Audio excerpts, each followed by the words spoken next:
Hello, hello, hello out there in podcast land. You have reached Johnny Has the Keys, where we discuss horror and science fiction films, some favorite, some not so favorite, and talk about those elements in those films that lift them up a little bit above the average.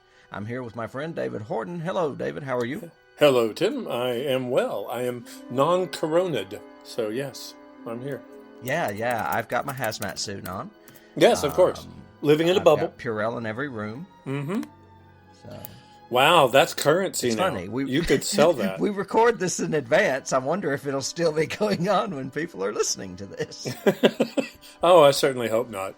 I certainly hope not. Yeah. Yeah. Or everybody will be, I just forgot about that. Why are you reminding me?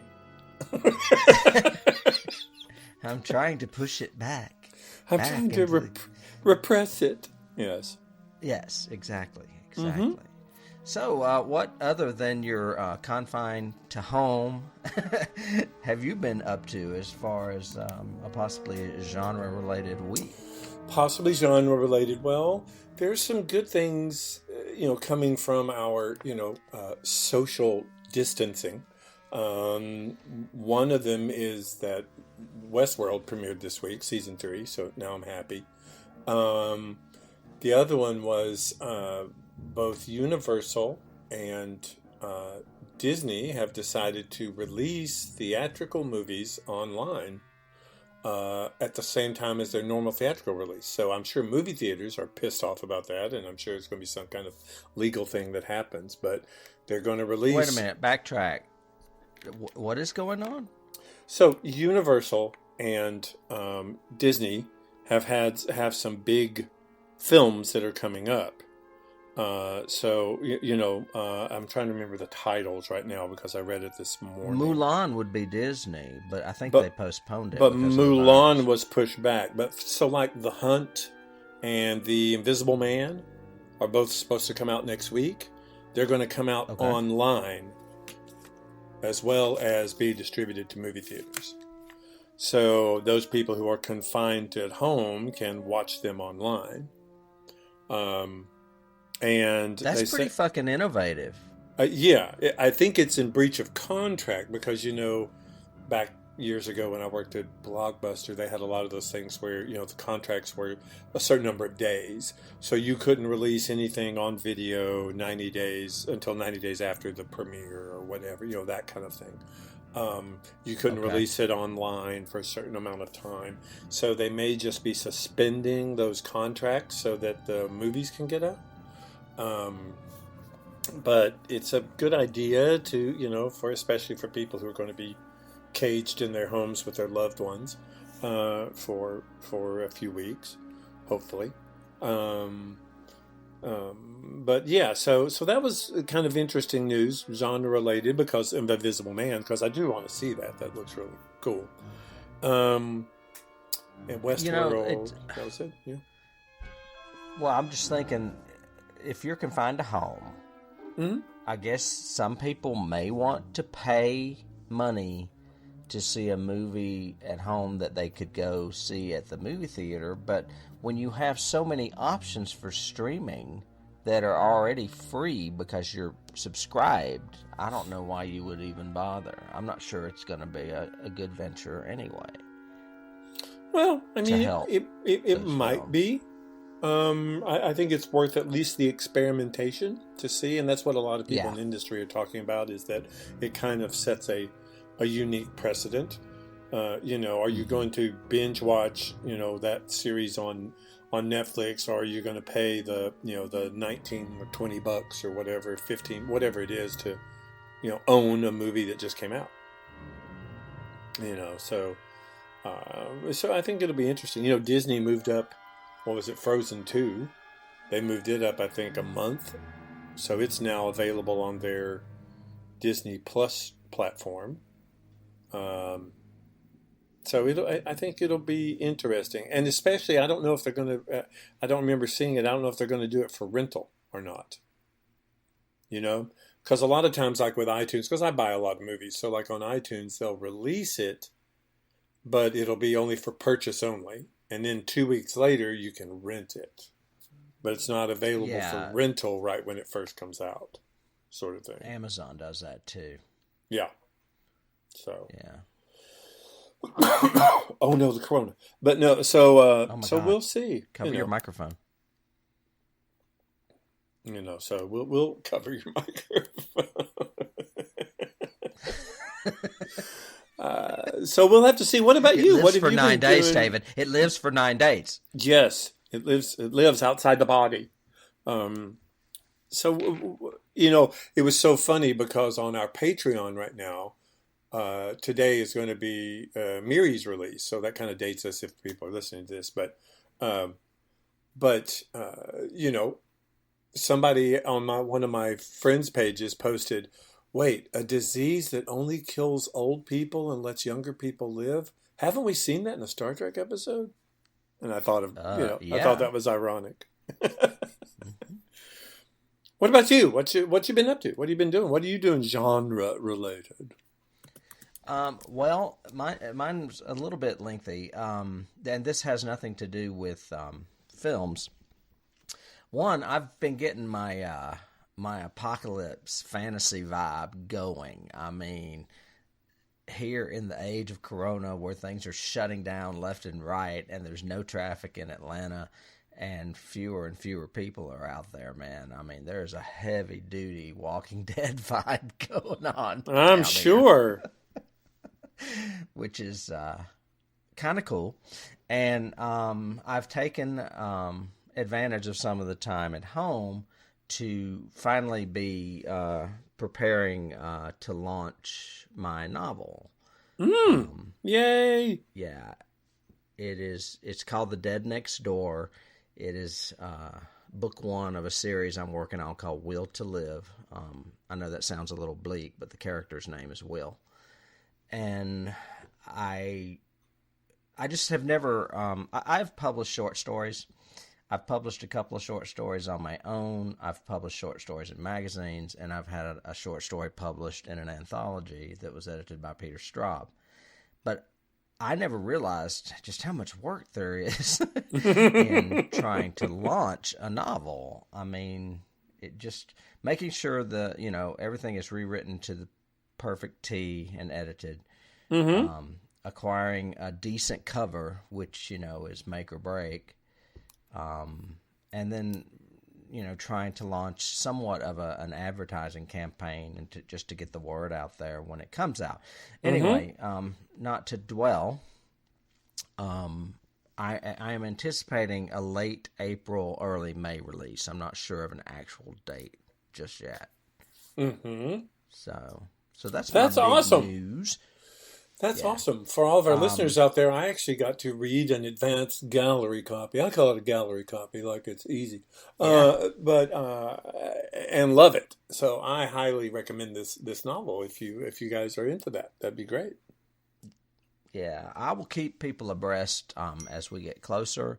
And any of you early birds out there, if you would like to see an advanced copy in exchange for an honest review, get in touch with me. You know where to find me. Go to our website. You can always write tim@johnnyhasthekeys.com and let me know, and I'll make that happen. So yeah, perfect. So anyway, that brings us full circle around to the podcast today, which also, it doesn't necessarily deal with contagions, but it does deal with the human body. It really does. I, for one, am super excited about this one because I really, really like this movie a lot. Today we're going to dive into a film from 1966 called Fantastic Voyage. A little synopsis before we jump into it. First of all, as we always say, if you guys haven't watched this movie, go watch it right now before you come back because we will be doing spoilers, more than likely. We tend to do that. But the basic plot of this is a great classic science fiction plot, although the movie starts out like it's a spy novel movie or whatever. But anyway, you have basically a scientist who is nearly assassinated and has to be taken to a top secret military installation where they want to perform an experiment on him. He has a brain bleed, and the only way to avert him dying and to get to restore or to eliminate the brain bleed or the clot is to take a group of people, miniaturize them in a small submarine, and inject them into his bloodstream to go to his brain and eliminate the problem with a laser. And the complications are that there's a possible saboteur aboard, and they only have 60 minutes of miniaturization. So there's like a beat the clock kind of feel to the movie as well. It was very well received when it came out. At the time, it was the most expensive science fiction movie ever made, at like $6 million. In 1966, has a great cast: Stephen Boyd, Raquel Welch, Edmund O'Brien, Donald Pleasance, Arthur O'Connell, Arthur Kennedy. So it's got some great people in the cast. It's got a great director in Richard Fleischer, who had done 20,000 Leagues Beneath the Sea, and a pretty good screenwriter and everything else. What did you think of the movie overall? This is my genre, and I'll just drone on unless you just jump in there. What did you think? I think it's a great movie for its time. It's one of those movies I relate to being a kid. Like, as a kid, this movie would have absolutely rocked my world. Oh, yeah. In retrospect, it's a little dated, but I mean, the effects actually won awards at the time, I believe, but now they look a little dated. I love the cast. I could watch Donald Pleasance do anything. He's what he is. It's hard not to cast him as a villain, especially after playing a Bond villain. And even in Halloween, he may be the good guy, but he's still somewhat villainous in his acting of that role. So yeah, he does it as a very kind of controlling, maybe a mad scientist kind of feel to it. Yeah, I can understand that. Right. And then, of course, Raquel Welch is in it. I'm assuming, I didn't do my research on her. And then you're right. I was, for some reason, thinking 20,000 Leagues was after, but it was definitely before. It was in the 50s. This was the same year. Fantastic Voyage and 1 Million Years BC came out at the same time. So she had a double whammy that year. Mm-hmm. So this may have been Raquel Welch's biggest year, is what I'm thinking. Probably, and she didn't really do much of anything after that. I think her next biggest thing that I liked was there was a Western, like Hanny Calder, I think was good. But then I remember her in the 70s doing the whole roller derby thing. What was it? Rollerball? No. She was in a roller derby. Kansas City Bomber was the name of it. Oh, my God. That's so 70s. Oh, very. It was very, very 70s. And then, most of her career, she was basically playing her, really. Even though she was an actor, it was to me, she was like a female Jack Nicholson. She was doing her the entire time. It wasn't a lot of character development in anything. Yeah. I didn't mean to dive into cast. We can do a little more background first, if you'd like. Yeah, sure. Well, I was just going to say, one of the things that I love is that of the multiple writers that brought this script out, one of them was Jerome Bixby, who is, a big Star Trek writer, which is great. He did Mirror, Mirror, one of my favorites. He also did an awesome movie that was also turned into a play that I really liked, that his son later on did a sequel to, called Man from Earth. And I highly recommend that. It's a little gem. You have to kind of look for it. It's a very theatrical movie. In other words, there's no action in it at all. It's basically people sitting around talking. And it's really, really, really good. Great cast, cool story, very science fiction-y. We've read it locally with our Play Review Society, this group that we get together once a month and we read new plays, or old plays, or teleplays, or whatever. And we read it last year. Yeah, he also is responsible for one of the best Twilight Zones ever, which is It's a Good Life. The one with Billy Mummy. the one with Will Robinson. Yeah, Billy Mummy. But yeah, this has a lot of cred going into it. And in my opinion, it really shows. I mean, you said it's dated. Yes. I think the technology is dated, of course, but I think they really tried to make it seem very progressive at the time in 66. Remember, this was before computers at all. The computers even the computers they show in this movie are the size of a building, or the size of a room, which is what they were at that time. So they naturally didn't have any computers for any kind of effects. Everything is a practical effect. So nothing was, everything you see, all the stuff inside the human body and everything was done practically. They built those sets, or they actually filmed oil in water to get the blood corpuscles kind of thing.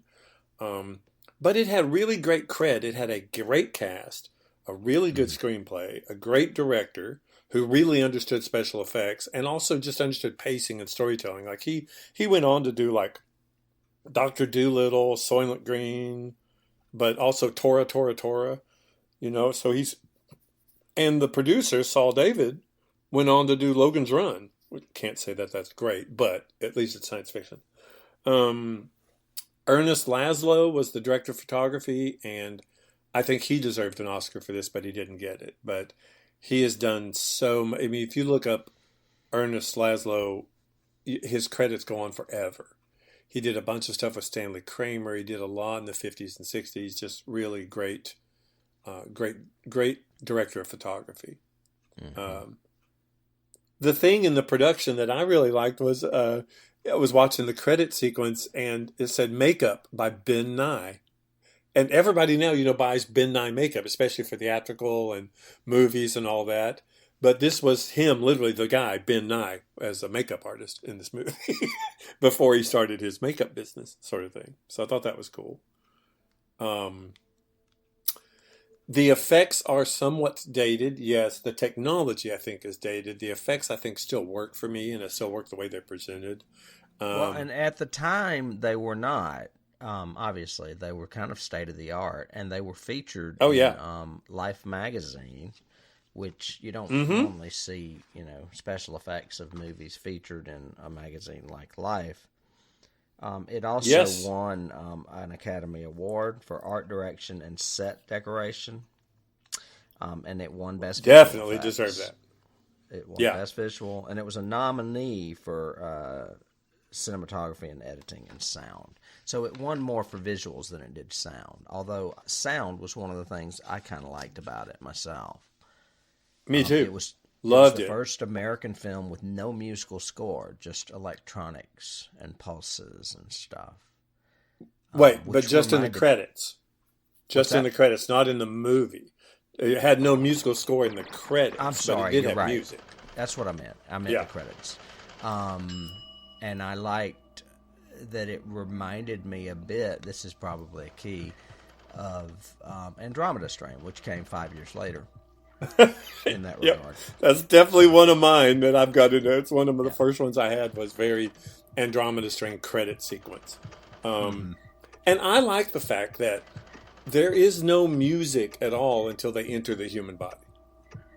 They don't play any music in the opening or the credits or any of that. It's all done with just sound effects and just live sound for the scenes themselves. And I thought that was really cool. And that's one of those nice touches that a director would do that most people wouldn't notice. But it has such an emotional effect when it happens. So the first time they enter the human body, you suddenly hear the whole sweeping blah da da da, music. It's really good.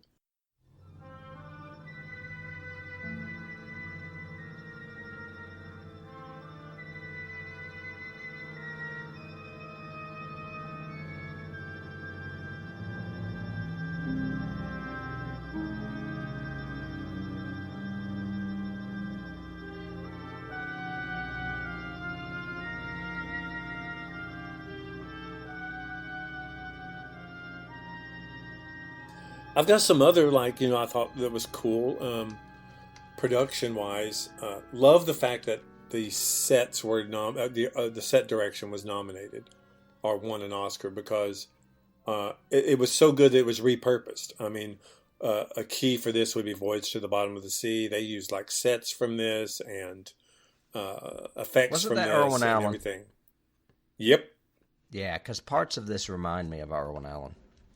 Oh, those control panels are so Irwin Allen in every scene, all those control panels. And there's some music at the end that's almost like really bad 70s television music.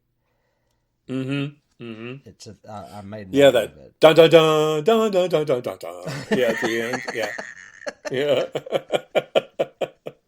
Yeah, I was like, wait a minute, you had me up until that music, and then ooh.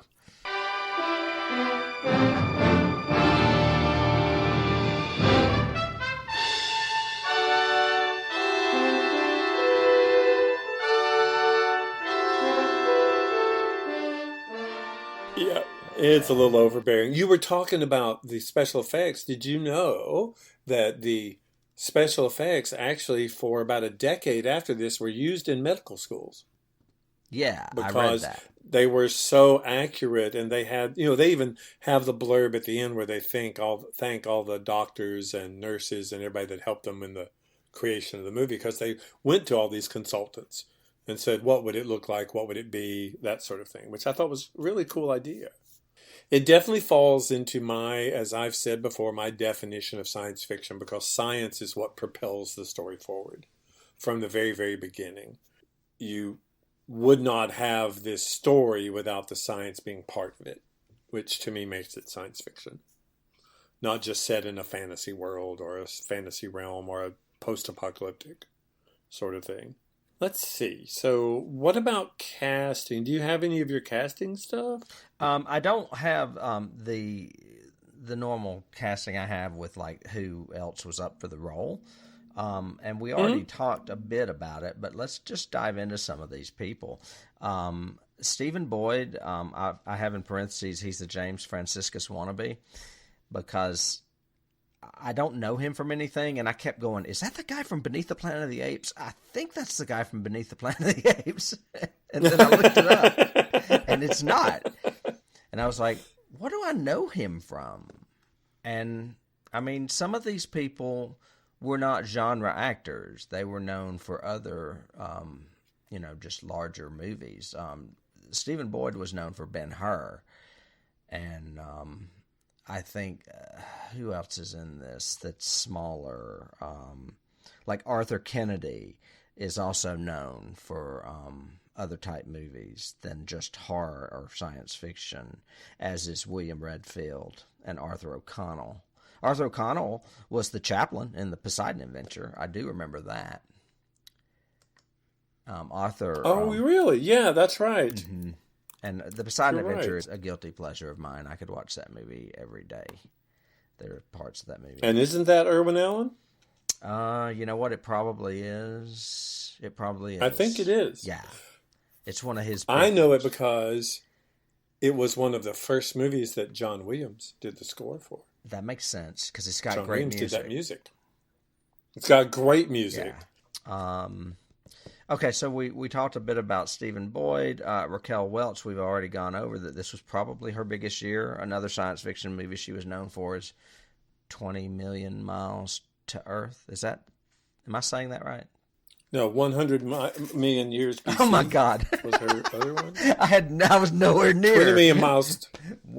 20 million miles to Earth is Ray Harryhausen. Sorry. I knew it was one of those prehistoric monster movies, but I couldn't. It's 1 million BC. Yeah, 1 million BC. So that came out the same year. Raquel had a big year, sci-fi, as well as being a sex symbol. Where she had probably the best sci-fi or cosplay bikini ever until Princess Leia.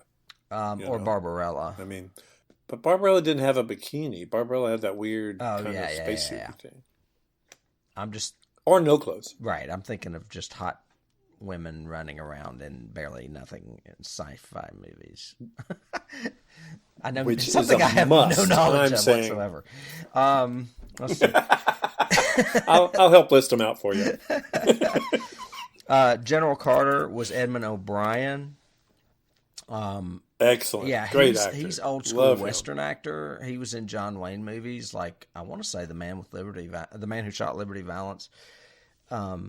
If it wasn't him, I think it was him. Donald Pleasance, who pretty much can chew up scenes. He's just one of those guys that knows how to upstage anybody. What do you think of Donald Pleasance's performance in this movie? I like it because of the way his whole character arc works. I like the fact that he starts out as this very frightened, timid sort of guy, and yet he's in command. And you see him, struggling with that. He knows the military guy is probably better in that than him. He knows the doctor, the surgeon is better than that. The pilot is better than him. So he's really feeling out of sorts. And then suddenly to develop claustrophobia too. So I like the way he played all of that. Because honestly, I remember the first time I saw this in like the early 70s is the first time I saw it, I think, on television. And I had no clue it was him. It was like a big twist to me at the end. It was like suddenly I went, oh no! That was my next question, because I kind of saw through it. By the way, this is the first time I've ever seen this movie. So, I had never seen it before. What? No. Tim, what? It's not a horror movie. My God. Oh my God. Really? Really? Dude, this is like this is the Wolfman of science fiction. It's classic. You can't not. What? Dude, I not only had to rent it, I had to rent it because I don't own it. Most of these horror movies we watch, I own. And see, I'm the opposite. I'm trying to find Blood Red on some obscure Flix Flingy whatever place because I don't have it, and you've got I've got the Blu-ray here in 4 different versions. It's deep red, not blood red, but yes, Profondo Russo. Yeah, that one. Anyway, the fact that he even drops a subtle foreshadowing when he talks about medical sabotage in the beginning of the film, I thought, okay, there's going to be something going on here. And he's the one that actually uses that terminology. It's either biological sabotage or medical sabotage, something. Yeah. And I was a key for me would be, or I guess a ghost key would be, if this was written today or filmed today, one of the generals would have been responsible. It would have tied back to one of them being the big ultimate traitor. Yeah. The way it's always been in all these movies now, where if you're sent on a spy mission, never trust the guy that sends you, because he's the bad guy. He's a corrupt agent somehow, kind of thing. But yeah, when I was a kid, I didn't know that at all, and it freaked me out. And then I thought, ooh, wow, he got eaten by the blob, kind of thing. So I thought that was, but I thought he did a really good job in it. This time, though, which is probably my 50th time watching this movie, I noticed that in a lot of the shots, and you might want to just go back and look at it, but in a lot of the shots when they're in the submarine, he's lit different than everybody else. He's like in a reddish glow or an orange glow, and they're not. And at first I thought, oh, that's just this one scene. But then I started watching it, and it's more and more and more. And he's separated from the rest of them. And it's very interesting. I was going, okay, was that just one of those serendipitous things, or did Fleisher do that on purpose? Maybe it was because he's bald. Yeah, could have been, I guess. Sorry, I just threw that out there. No. I have no idea what I'm talking about. Maybe it's less shiny on his head. Less shiny. But I thought he did a great job. I thought, I really liked the lead, Grant Boyd. Right. I really wish he had done more. He kind of went off and did westerns and stuff like that, but I really thought he's a really good lead actor. Mm-hmm. Yeah, he gave me the whole hero vibe, almost a Bond vibe. Yeah.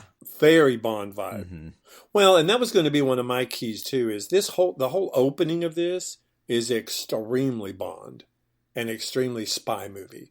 Robert Ludlum, Clive Cussler, all of the spy movies, the whole beginning of it, of the plane landing and military forces and some secret guy that we have to whisk away in a motorcade kind of thing.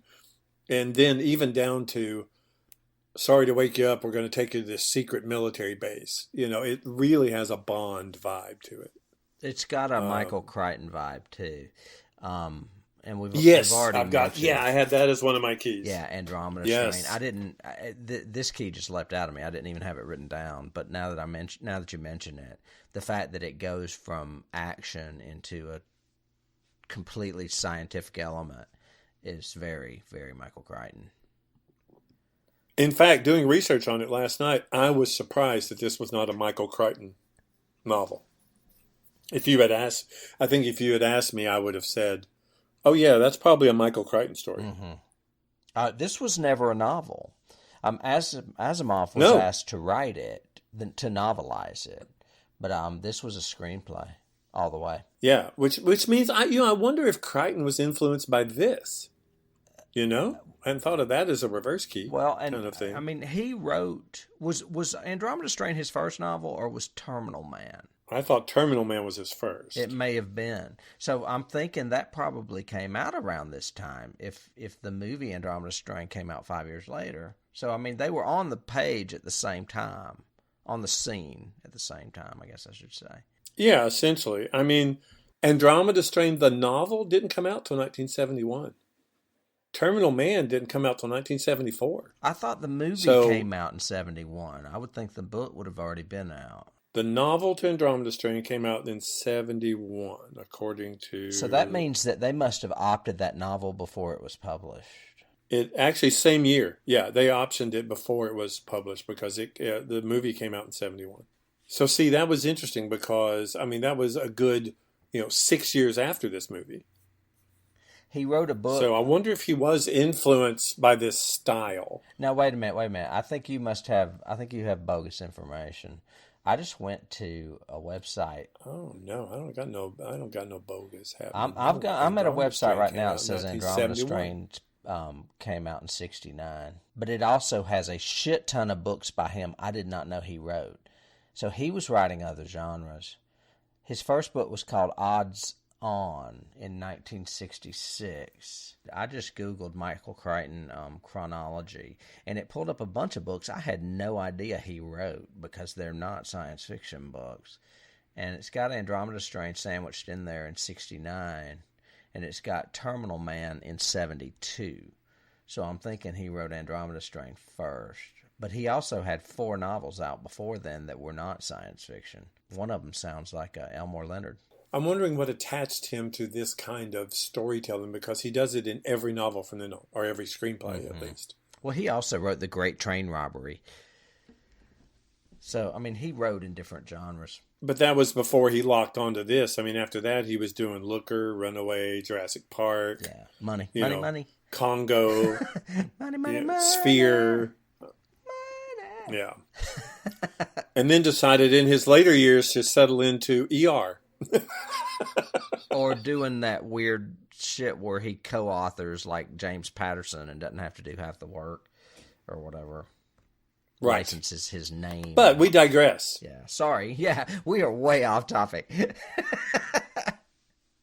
Ooh, we got to get back in the main arterial flow, Doctor. We're heading toward the aorta now. We're in the venous cavity. We're nearing the eardrum. No loud noises. Shh.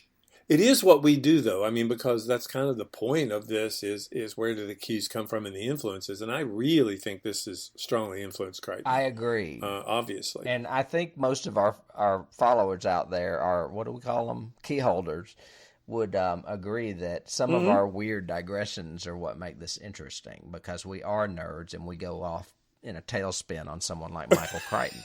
So, and it has nothing to do with this film. We can certainly hope so. So we will come back. What did you think about? Okay, so let's talk about a little bit more about production, because I was going to finish cast real quick. Finish cast. We spun off on Donald Pleasance's bald head. we didn't mention we mentioned Arthur O'Connell was the chaplain in Poseidon Adventure. He plays Colonel David Reed, who is kind of the I guess you'd say the leader in all of this, with Captain Bill Owens. Dr. Duvall is Arthur Kennedy. He's another actor that I really like, that's got one of those faces that you feel like you've seen before in a lot of stuff. Oh, yeah. And I was looking him up, and he has done, this is kind of ironic, lots of Italian movies, like with Italian names, not even in English. I'm like, what was this guy doing? He also did The Sentinel, that movie I believe you've mentioned before. Which was a 70s scare. Anyway, enough about... he did one called The Antichrist, too. I wonder if he may have repatriated it. Maybe he did. He was also in Let Sleeping Corpses Lie. So I locked in on all this shit. You know I did. So anyway, I like Arthur Kennedy. And then lastly, I just want to bring this up because I went on a mad search and never did figure out which one he is. But James Brolin is in this movie. He has no dialogue and he plays a technician. But there's so many fucking technicians running around, I couldn't pinpoint him. Did you see him? Yes, I was going to mention that. Yep, I was going to mention that. I knew that as just a trivia thing, but no, I didn't see him. I couldn't point him out. I went through the whole movie twice. The second time scanning and looking for him. And I was like, is he a medical technician or is he an army technician? I'm like, where the fuck is James Brolin? He doesn't have any facial hair, so it's really hard to tell. Right. And he would have been probably very young extremely at that time. So that was a good 10 years before Marcus Welby. So maybe he was one of the MPs, that the guards that had the little saluted on the little golf carts. Maybe. Because there's a bunch of golf carts. Yeah. Okay, if we're going to segue from cast into production, I do talk about that scene with the golf cart. It seems like they're driving forever. I'm like, where did they get this set? It was actually an arena in L.A. somewhere, because he also used it in Soylent Green. Fleisher used that in Soylent Green. Okay. But it was an actual existing set, which I thought was great. And I really thought, okay, they must have just, found an underground parking garage and used it. But then they do that whole thing where they, in the one shot, they come around the curve and they get on the elevator, or the escalator. And as they're going up, you can see all the little golf carts going behind them up the different levels. And I was going, oh my God, that's real. That's not superimposed. They didn't do that in in an effect sequence or whatever. His shadow actually spills over onto some of the golf carts. I was going, that's real. They found an escalator that goes up like 5 floors. And so then I started thinking about, the difficulty in probably filming that. There were no cranes really back then, sort of thing. In 66, you were using a huge, great big CinemaScope cameras. So that would have been an interesting shot to try to do. But I think that's where all the money went in this, was into production. You had a great cast, but a lot of them were early bit players that, didn't have a lot of cred going into it. No, not even Raquel Welch. Yeah, you're right. You're right. They were all what I would call B actors. Right. So I don't think you were paying a lot of, big salaries and everything. But they even said, like, of the $6 million in the budget, $1 million of it went into just test footage. Went into just building sets and testing stuff, building miniatures and testing stuff. So that's great, and that's unparalleled. I mean, you usually don't have that luxury on any movie of that much, until you were, came to Lucas time, where he was just dumping money into pre-production. But being able to film in that location, I think you're right. It sets it up as this vast big thing underground in LA somewhere. But you have to, again, this is like, here's my caveat. So like, you're watching Wolfman, it's in black and white. Or you're watching any black and white movie, you're watching any dated 60s or 50s, 70s even piece. You have to take it for the time frame in which it was made. And there were, the technology in this is extremely dated. Down to... you've got a hot plate on the computer panels, and you've got the display clocks, or those old bad, radio flip things where like in Groundhog Day, and they're using these weird charts that look like pages torn out of an anatomy manual. Yeah, and that's one of my first notes in the rewatch notes is, okay, you have this incredibly advanced technology that can miniaturize anything down to a microbe, and yet when you're doing the briefing, you're using an overhead projector and transparencies like we had in elementary school. Really? Oh. Where's my grease pen? And I'm sure for modern audiences, yeah, give me my grease pen. And for modern audiences, I'm sure they're going, what is that? I don't even recognize that. But at this time, there were no computers. There was nothing digital whatsoever, And so I've got a lot of comments all the way through my notes about all the tech, like the little radar antenna screens that are on his head, that they that move and wiggle. I thought that was so cool. But you would never need that now. They don't mention anything like X-ray or anything like that. They're elevated. I mean, they're just constricted by the time frame. And so you have to watch this movie with the understanding that, yes, the technology is not going to seem as advanced just because of the sheer invention of the computer and what happened after that. Even in the production, like all of the effect shots are on blue screen, back when they used to do what they called chroma key, because at this time, film was still done in processing too. So you had processing plates of color, yellow, blue, green, and all of that. And all of that had to be done with these special effects. But the production values, I think, are awesome. I mean, they built a submarine, a real mock-up size submarine.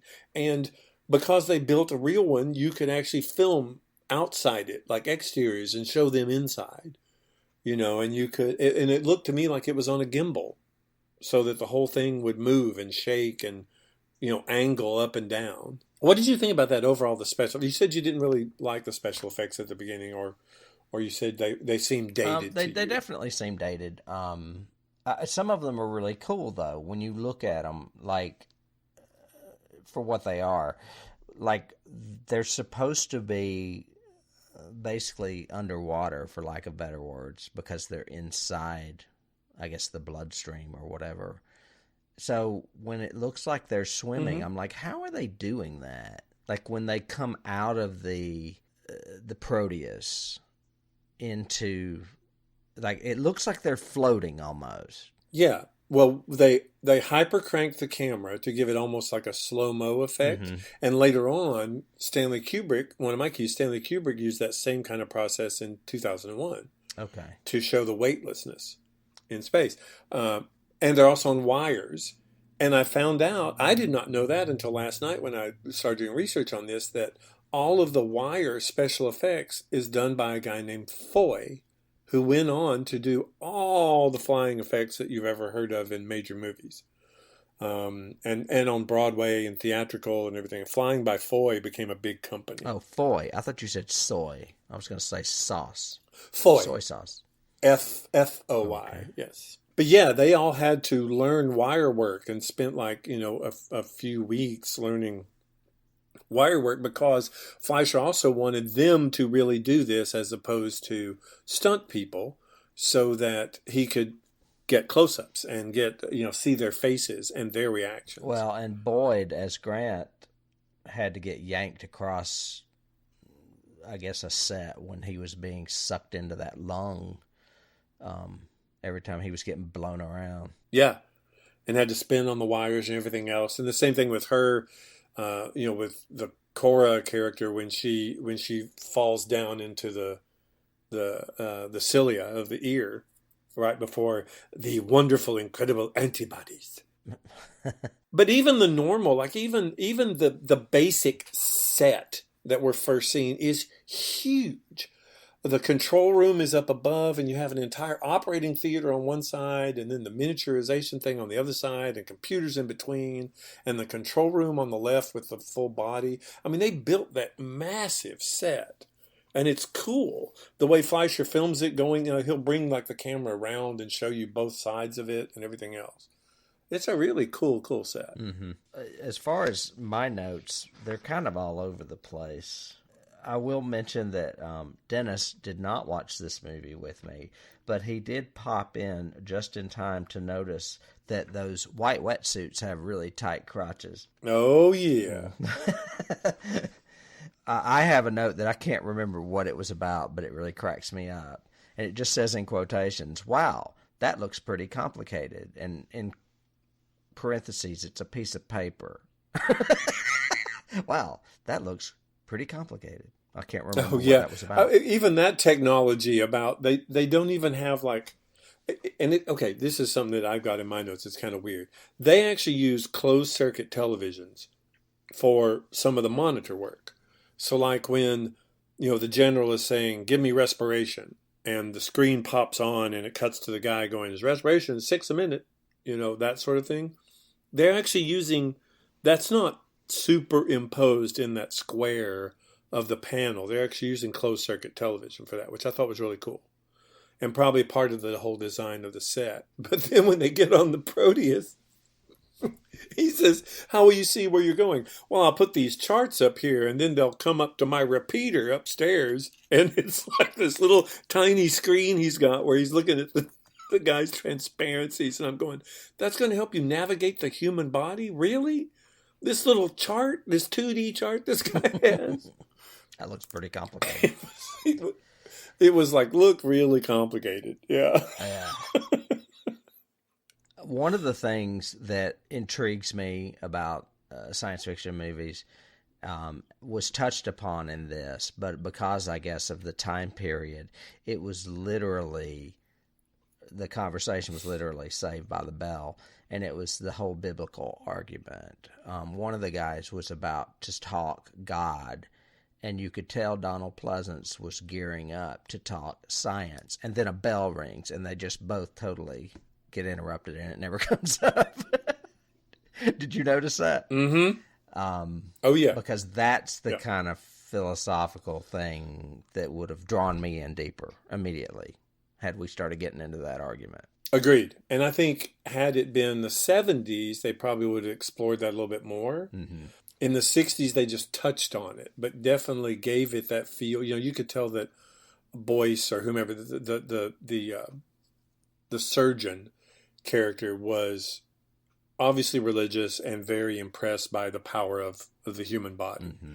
And the miracle of it. He kept talking about miracles and, one heartbeat is the difference between life and death and all of that stuff. So it's very, but Pleasance was obviously the grounded science guy. So yeah, that would have been a great scene to have as an argument in there. Mm-hmm. And I'm wondering if they've cut scenes, because I was looking in my research, I saw a few like other shots, like of the Cora character, and she's actually lying on a lounge like thing in the Proteus back where the laser was, and Boyd's character is actually talking to her. And I'm going, that scene's not in the movie.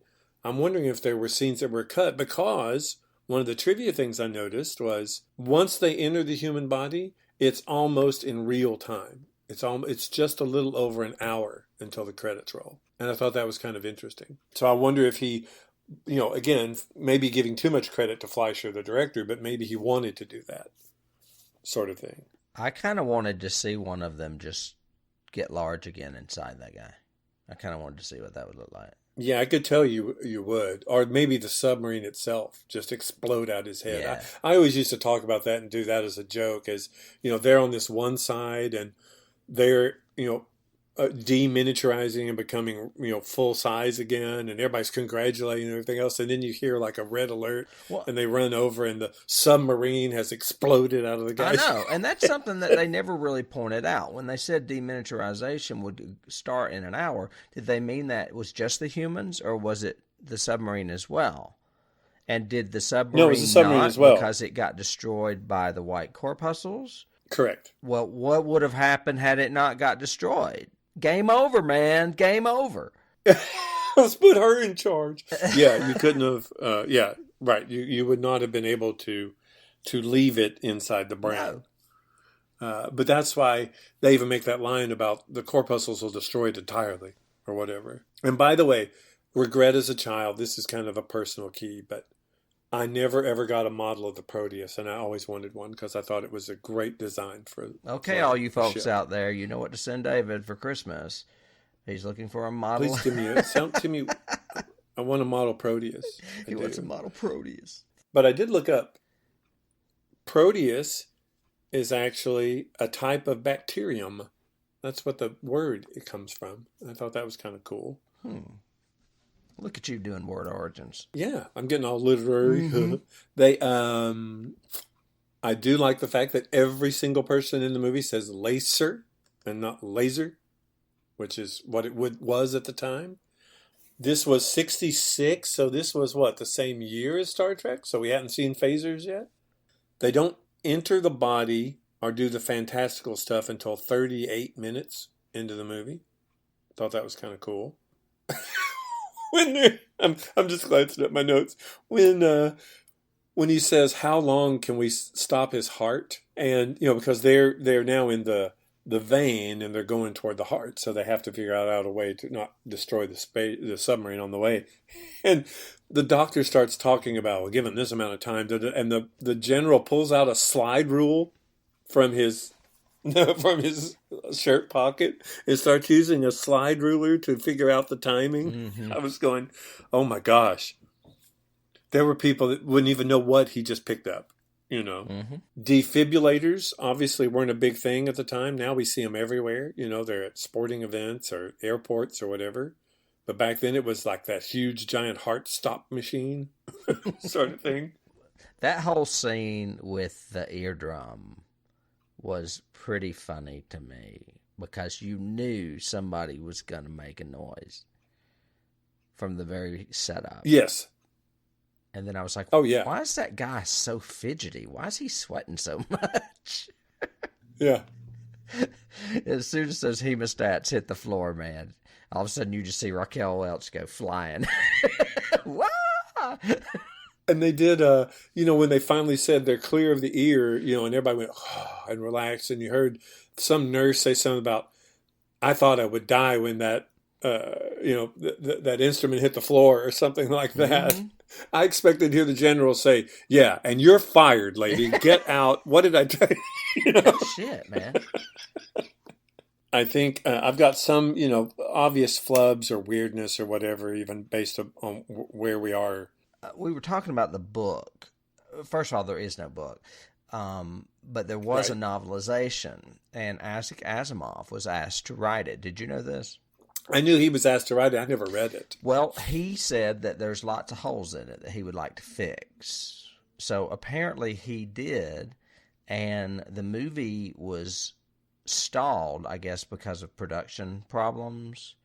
And so the book and the movie basically came out at the same time, if the book may have come out slightly before the movie. Okay. But, I mean, it is a novelization of a screenplay. It's not, it wasn't, an original novel by Asimov. So I did read about that because the writing aspect always interests me. And the only other thing I have is that there are, other than Keys, there are a lot of remakes that have been thrown around for a long time. A lot of people have wanted to remake this movie. And yeah, even James Cameron wanted to. Yeah, Cameron was one. Emmerich and Will Smith were attached to it at one time. I would have passed on that. Paul Greengrass, and the one that interests me the most is Guillermo del Toro wanted to do it as well. Yeah, but he would inject them into a zombie body or something, wouldn't he? I mean, come on. No, but he would have made it scary. And I think there are parts of this that could have been much scarier. I agree with that. I think it could have been, you could have played up suspense a lot more. Although I do like the way they did certain things, like you mentioned the ear scene. I thought the ear scene was great too, because once they do the setup, which is typical 60s writing of, here's the problems, here's the complication, here's what we have to do to make this happen. Okay, go. But once they do that, that entire scene has no music. It's extremely quiet. And it keeps showing the operating room and nobody's moving and it's so quiet, or his ear, or even them clearing out the stuff, the debris. You're basically hearing a few bubbles, but everything's really quiet until she makes the noise. And then it gets really loud and all the music, dun, dun, dun, dun, dun, whatever. Mm-hmm. But I like the way they set that up and did that. But yeah, I think, I remember the antibodies to me scared me. When I was a kid, I was afraid of antibodies. And I thought, I've got those inside me? That's awful and terrible. Oh, and what's your biggest fear? Antibodies. Antibodies, yeah. And white corpuscles, they're mean. They like attack white people. Corpuscles and consume them. were dated all the way back to Steve McQueen and the Blob. That's all I got from that. Oh yeah. Oh, I definitely got Blob all over that one, especially the way Pleasance died. Yeah. That was great. And the antibodies did have one of the best scenes, which was they're going to wrap all over Raquel Welch, and we have to rip those things off. But they've crystallized. Did you know the story about the filming of that scene? No. There's a story that goes, okay, so stop grabbing my tits. The scene. Well, they're filming the scene. The first take they did it, all of the guys were so nice and everything else that when it was actually finished, Fleisher said, she looks like she's wearing an antibody bikini because you guys didn't touch her chest or her privates at all. Oh, that's funny. And you can't do that. Exactly the opposite of what I said. You cannot do that. Yeah. So he said, okay, let's shoot it again. The second take, they all grabbed her boobs. And he went, okay, no, that doesn't work either. So now we have to go. And so he literally had to choreograph who grabbed what and where for that whole sequence. So I thought that was interesting. But yeah, I was scared of antibodies as a child. They were going to come to get you, and they were inside of you, sort of thing. I'm going to remember that next time I want to scare you. I have always loved the laser sound effect. It didn't have a big high pitch. It was a real low throbby kind of thing, and I can't think of another sci-fi thing that did that. Most lasers are done with a very high pitched sound, and that whole I kind of liked. I thought that was cool. That was cool. I like that. I think we're good to go to keys if you want to, and we've already mentioned a bunch. Well, yeah, that's pretty much what I have remaining, and a lot of mine are going to be the typical ones. Okay. I mean, we kind of already threw a few out there. We threw out Michael Chrichton and Andromeda Strain, and I just mentioned the Blob. Yep. With the white corpuscles. Mm-hmm. And then we've also mentioned the director. I mean, he went from 20,000 Leagues Under the Sea, which is another submarine movie. Yep. So basically, you've got two submarine movies here. And great sci-fi. And then as far as science fiction, he went on to do Soylent Green, and we all know what that's about. Mm-hmm. Soylent Green is people. Antibodies. Yep. So, I haven't seen Soylent Green in a long time. I haven't either. That should be on our list eventually. But it's got Edward G. Robinson in it. It does. Great part for him. And it's Charlton Heston. Let's see. God damn you all to hell. I've got some of the ones I already mentioned, of course, which were James Bond, very Mission Impossible. The way this whole movie opens is a key for me. Irwin Allen, of course, and what he went on to do with sci-fi on television with Voyage to the Bottom of the Sea and Lost in Space. As a matter of fact, some of these sets were repurposed for Lost in Space, like I said. Some of the music, too. Yep. And Irwin Allen, I mean, I got a huge Irwin Allen vibe with the end music, in particular, the very end music. Yeah. When they were in the first stage of miniaturization and the nurse was kind of looking in on the view screen at them, it reminded me of Land of the Giants, that television series it was on for like a season or two. Okay, before you go further, you mentioned the beginning, and my horror movie roots would not forgive me if I did not bring this up. But the whole freeze frame intro to the movie with the electronic pulses reeks of the whole end credit scene of Night of the Living Dead. Yes. Where it's just the flashes of stills and the electronic pulses and very good. That is a good one. Music. Yeah. Although I was much more scared at that ending sequence. It was what? It was actually 4 years before Night of the Living Dead. 3 at least. Yeah. No. Night of the Living Dead was filmed in 1968, so it would have been a couple. Yeah. That's a good one. That's a really good one. Mm-hmm. A lot of the beginning of it may be part of the fact that they're in uniforms and there's MPs and everything else, but a lot of that beginning of it too started reminding me of Airplane. And then when he kept complaining about stuff like, "Oh, what a time to run out of coffee," or "No more sugar," I was going, did Airplane take that? And that's part of, the whole thing about, look like I picked the wrong day to stop sniffing glue, or whatever. Yeah, that's exactly what I was thinking. That's hilarious. Yeah. But Airplane lifted lots of stuff from movies, in particular Irwin Allen movies. Yes, disaster movies, yes. So maybe they did get inspired by that. The Blob, we definitely have that one. Right. I've got a few of the obvious. Yeah. The Incredible Shrinking Man. Yes. Honey, I Shrunk the Kids, The Incredible Shrinking Woman, and, of course, Inner Space. Yep.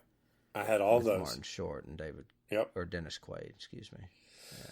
Yep. So those are just all miniaturizing movies. And I guess my last big key was 2001, because not only the weightless scenes remind me kind of their swimming scenes, but then there are certain times when they're showing those corpuscles and everything that reminded me of the slit scan, when they're actually in Jupiter and in the monolith at the end of 2001. So it reminded me of that. Yeah, I could see that. Yeah. The story being from a literary perspective, the story being motivated by science kind of led me to think, if you ask somebody, why does this movie happen? And because it's only like a one-line reference to why they want to save this guy, because they make the weird, everything's very, very, I don't know, it's not politically correct, especially not back then, but it was very obtusely written, with what happened? The other side got him. That's all they said was the other side, or they. So there's all this kind of dialogue that you don't know who they're really referring to or what. But I think if you went to a lot of people and said, did you see Fantastic Voyage? Yeah. Why did they have to save that guy? They wouldn't know, because it's such a MacGuffin and it's just so thrown out in the screenplay. Do you know why they had to save him? What his importance was? You're talking about the guy that was on the operating table? Yeah. Benish. I thought you were talking about the guy that they went back to rescue in the submarine. Oh, no, that was the pilot. Sorry. No, that was the pilot. He was a cool that was guy. The pilot. They had to get him out or he would have exploded the guy. Yeah. You would have had your great special effects shot. I don't know the exact reason, I can't remember, but it was, some spy reason or espionage or something. Government secret. Right? It was a spy reason. Wasn't it? It was a spy reason. Well, he was actually a scientist who was defecting, and he knew how to make the miniaturization last more than an hour. Oh, that's cool. He had broken the whole thing, and that's why they were willing to kill him rather than let the other side get it. The bad guys were really to kill him rather than let upstanding fine Americans get it. So, and that's a spy reason. But it's such a MacGuffin. It is just from a literary perspective. Most people wouldn't even know it nor care. It doesn't hinder the rest of the storytelling. You just know that that's the reason why. They're having to save him for some reason. So here we go. Yeah. Before we conclude, I have to go back and correct something, and as a result, it has generated some more keys. I mentioned James Brolin playing a technician in this movie, and then I said, it was a good 10 years before Marcus Welby, but I'm wrong. Mark Twelby came out in 1969, which was just 3 years earlier. Wow. And Brolin, I remember the most from being on that show. But if you go a little bit further, he was a huge genre actor in the 70s.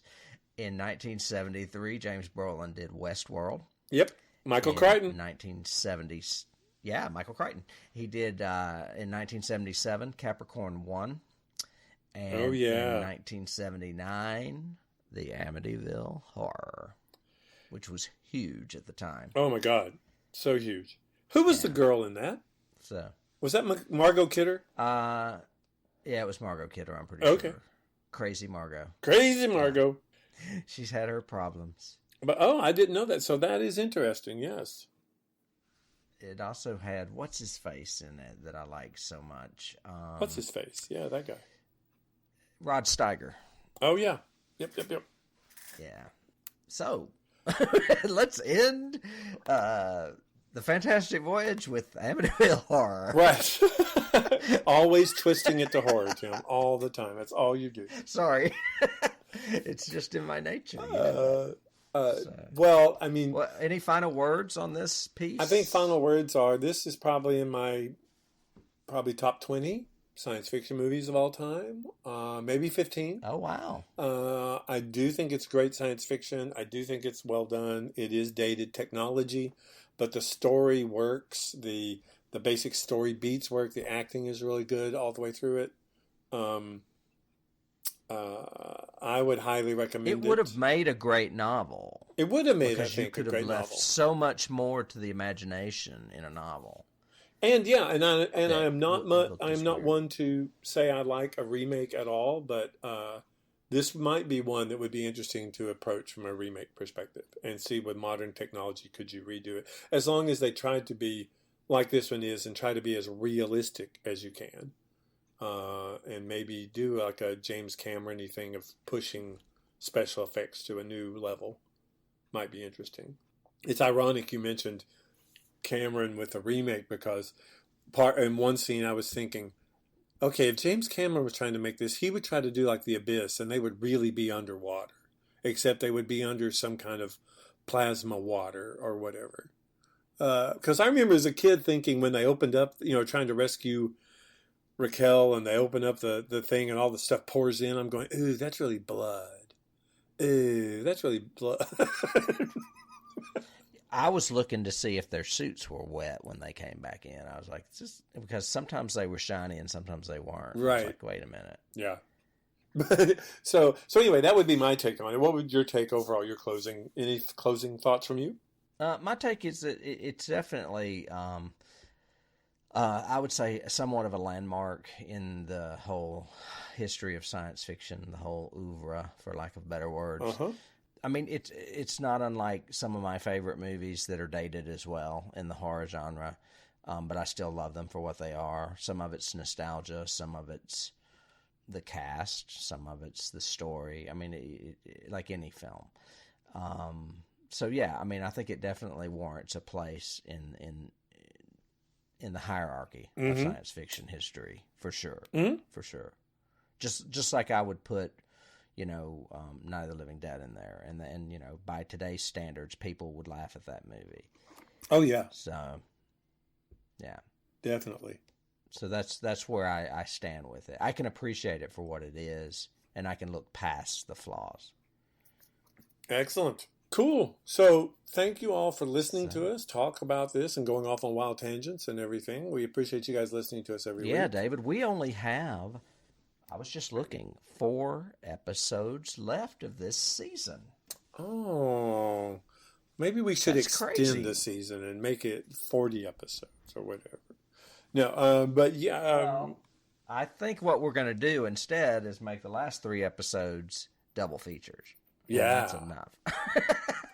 Well, and I think it would be good to hear from you guys. Let us know some movies you'd like us to cover. If we haven't covered one or you haven't heard it yet, let us know. We'd love to hear you guys and do maybe a fan favorite one. So let us know that right. too. And we are compiling a list right now for season 3. So now is the time to get to us on this. So, yes. Please let us know. Sure. And always, as always, we always ask, because it helps us, please, like, review, give us 5 stars, whatever, that sort of thing on your podcast platform of choice. Consider being a Patreon member. We would love to have you guys, and we do some special things for them. But until next time, Tim, I think we'll just, jump in the sub and get out of here. Okay. What? Really? All right. Talk to you next time, man. All right.